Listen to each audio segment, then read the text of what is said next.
RBI हर जोखिम से निपटने की तैयारी कर रहा है। कमेटी के सदस्यों ने कई देशों में रिकॉर्ड महंगाई पर चिंता जताई है। एमपीसी की बैठक 6 से 8 अप्रैल के बीच हुई। नायका ने ब्यूटी ब्रांड अर्थ रिदम में 18.51% हिस्सेदारी खरीदने का ऐलान किया है। ये डील 41 करोड़ 65 लाख रुपए में हुई है। ये लेन देन 31 मई तक पूरा होने की उम्मीद है। कंपनी ने एक्सचेंजेस फाइलिंग में ये जानकारी दी है। इसके साथ ही कंपनी ने नज वेलनेस में भी 60% हिस्सेदारी खरीदने का ऐलान किया है। ये डील 3 करोड़ 60 लाख रुपए में हुई है। इस सौदे के बाद नायका डाइटरी सप्लीमेंट में एंट्री कर सकती है। ब्रिटेन के प्रधानमंत्री बोरिस जॉनसन ने भारत दौरे के दूसरे दिन पीएम मोदी के साथ महत्वपूर्ण बैठक की। इस दौरान दोनों देशों के बीच कई समझौतों पर हस्ताक्षर हुए। दोनों देशों ने रक्षा सहयोग को और मजबूत करने का फैसला किया है। दोनों प्रधानमंत्रियों ने कार्बन उत्सर्जन को कम करने के लिए स्वच्छ ऊर्जा के उत्पादन के लिए आपसी सहयोग को बढ़ाने का फैसला किया है। साथ ही दोनों देशों के बीच स्ट्रेटेजिक डिफेंस, डिप्लोमेसी और इकोनॉमिक पार्टनरशिप पर चर्चा हुई। हिंद और प्रशांत महासागर में चीन की चुनौती के मद्देनजर सुरक्षा सहयोग भी बातचीत का अहम हिस्सा था। फ्री ट्रेड एग्रीमेंट के विषय पर दोनों देशों की टीम्स काम कर रही है।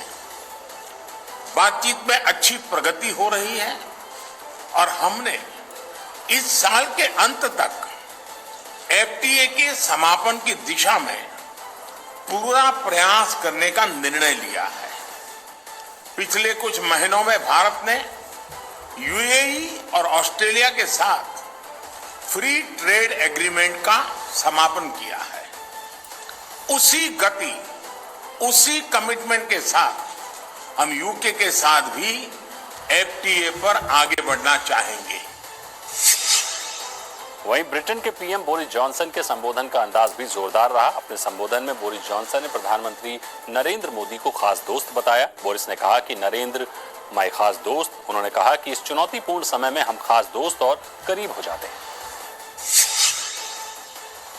What a pleasure it is to be here in Delhi this morning with my friend Prime Minister Modi, and thank you for the fantastic welcome that you've given us, Narendra. This is, I think, a very auspicious moment in a relationship and a friendship between two democracies.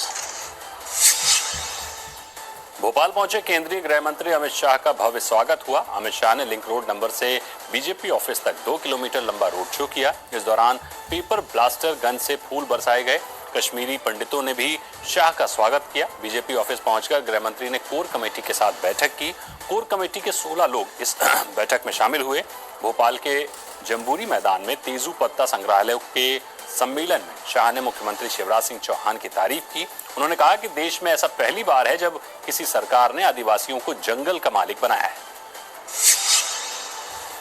प्रधानमंत्री नरेंद्र मोदी के जम्मू दौरे के 2 दिन पहले जम्मू के सुजमा इलाके में सुरक्षा बलों और आतंकियों के बीच मुठभेड़ हुई। इस मुठभेड़ में जैश-ए-मोहम्मद के 2 आतंकी ढेर हो गए। मुठभेड़ में एक जवान शहीद हुआ जबकि 11 जवान घायल हो गए हैं। घायलों का अस्पताल में इलाज जारी है। आज सुबह करीब 4:30 बजे आतंकियों ने चट्ठा कैंप के समीप सीआईएसएफ के बेस पर ग्रेनेड से हमला कर दिया। बस में सीआईएसएफ के 15 जवान सवार थे। इस हमले के बाद मुठभेड़ शुरू हो गई और 5 घंटों के बाद दोनों को ढेर कर दिया गया। पुलिस के मुताबिक दोनों आतंकी फिदायीन हमले की फिराक में थे। जहांगीरपुरी हिंसा में अब ईडी की एंट्री हो गई है। इस मामले में दिल्ली पुलिस कमिश्नर ने ईडी को एक पत्र लिखा है जिसमें हिंसा के मुख्य आरोपी अंसार के खिलाफ पीएमएलए के तहत एक्शन लेने की बात कही गई है। क्राइम ब्रांच 3 और आरोपियों के खिलाफ एनएसए लगाने की तैयारी में है।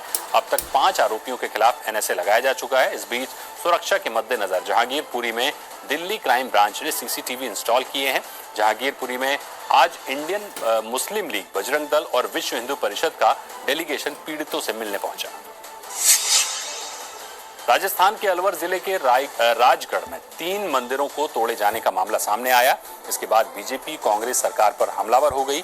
खबरों के मुताबिक राजगढ़ में 3 मंदिर पर बुलडोजर चलाया गया। इसमें करीब 300 साल पुराने शिव मंदिर की मूर्तियां खंडित होने की बात भी कही गई। वहीं जिला कलेक्टर ने इस मामले में कहा है कि मंदिर के गर्भगृह को कोई क्षति नहीं पहुंची है। मूर्तियों को वहां से विधि विधान से हटाया गया है और विधि पूर्वक उन्हें स्थापित किया जाएगा। मामले में राजस्थान बीजेपी ने 3 सदस्यीय फैक्ट फाइंडिंग कमेटी गठित की है। यह कमेटी तथ्यों की जांच पड़ताल के बाद रिपोर्ट राज्य बीजेपी अध्यक्ष को सौंपेगी। धर्म संसद को लेकर दिल्ली पुलिस के हलफनामे पर सुप्रीम कोर्ट ने असंतोष जताया है। सुप्रीम कोर्ट ने दिल्ली पुलिस के जवाब पर नाराजगी जाहिर की है। दिल्ली पुलिस की क्लीन चिट पर सवाल उठाते हुए उसे दोबारा हलफनामा दायर करने को कहा है। मामले की अगली सुनवाई अब 9 मई को होगी। आपको बता दें कि 14 अप्रैल को धर्म संसद में भड़काऊ बयानबाजी को लेकर सुप्रीम कोर्ट में सुनवाई हुई थी। उस सुनवाई में दिल्ली पुलिस ने अपने जवाब में कहा था कि धर्म संसद में किसी समुदाय के खिलाफ टिप्पणी नहीं की गई थी। Drug controller general of India की एक्सपर्ट कमेटी ने 5 से 11 वर्ष की आयु के बच्चों के लिए कोविड वैक्सीन की सिफारिश की है। एसईसी की सिफारिशों के बाद अब डीसीजीआईसी वैक्सीन को मंजूरी देगी। कमेटी ने 5 से 11 साल के बच्चों के लिए बायोलॉजिकल ई वैक्सीन कार्बेवैक्स को मंजूरी दी है, यानी बच्चों को कॉर्बेवैक्स वैक्सीन लगाई जाएगी। आपको बता दें कि कॉर्बेवैक्स भारत का पहला स्वदेशी रूप से विकसित आरबीडी प्रोटीन सब यूनिट वैक्सीन है।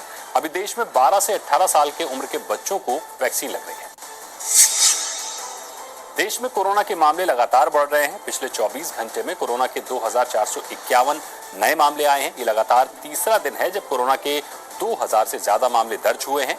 इससे पहले गुरुवार को कोरोना के 2380 मामले आए थे, जबकि बुधवार को 2067 केस दर्ज किए गए। स्वास्थ्य मंत्रालय के मुताबिक बीते 24 घंटे में कोरोना के 1589 मरीज ठीक हुए हैं। कोरोना के एक्टिव मरीज बढ़कर अब 14,241 हो गए हैं। वहीं 24 घंटों के दौरान कोरोना से कुल 54 लोगों की मौत हुई है। दिल्ली के स्कूलों में कोविड-19 पर लगाम लगाने के लिए दिल्ली सरकार ने बड़ा कदम उठाया। केजरीवाल सरकार ने कोरोना को लेकर एसओपी जारी की है और इसके तहत ही स्कूलों का संचालन किया जाएगा। एसओपी के अनुसार सभी स्कूलों में क्वारंटीन रूम उपलब्ध होना चाहिए। साथ ही शिक्षक प्रतिदिन छात्रों और उनके परिवार के सदस्यों में कोविड से संबंधित लक्षणों के बारे में पूछेंगे। कोरोना से संबंधित कोई भी मामला मिलता है तो उसकी रोकथाम के लिए आगे कदम उठाया जाएगा। आपको बता दें कि कुछ दिनों से दिल्ली के साथ साथ नोएडा, गाजियाबाद में भी कोरोना तेजी से फैल रहा है। और यहाँ रुकेंगे एक छोटे से ब्रेक के लिए, जल्द हाजिर होंगे। आप बने रहिए जी बिजनेस।